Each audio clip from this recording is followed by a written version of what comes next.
आज मी तुम्हाला वाचन हा एक संस्कार याबद्दल काही 4 ओळी सांगणार आहे.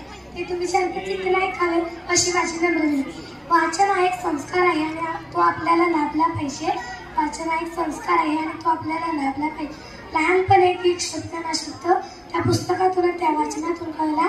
लहानपणी एक शब्द ना शब्द त्या पुस्तकातून त्या वाचनातून कळला. जीवनाचा खरा अर्थ त्या वाचनाने सांगितला. जीवनाचा खरा अर्थ वाचनाने सांगितला. वाचन ही एक समृद्धी आहे आणि आपण ती मरेपर्यंत टिकवावी. वाचन ही एक समृद्धी आहे आणि आपण ती मरेपर्यंत टिकवावी. वाचन हा एक छंद आहे. तो आपल्या मेंदूला प्रेरणा देतो की धैर्य कसं गाठायचं. वाचन हा एक छंद आहे.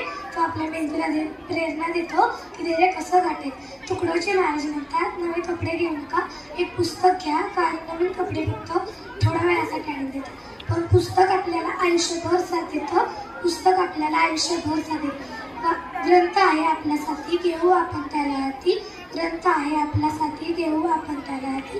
अंधारात जळू एक प्रकाशाची वाट, अंधारात जळू एक प्रकाशाची वाट आणि आयुष्यभर आपल्याला आहे त्या पुस्तकाची साथ. आयुष्यभर आपल्याला आहे त्या पुस्तकाची साथ. वाचन थांबले की विचार थांबतात. विचार थांबले की मन थांबतं.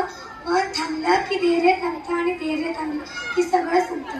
त्यामुळे रोज 2 पानं वाचन केलं पाहिजे. म्हणून डॉक्टर बाबासाहेब आंबेडकर म्हणतात, वाचाल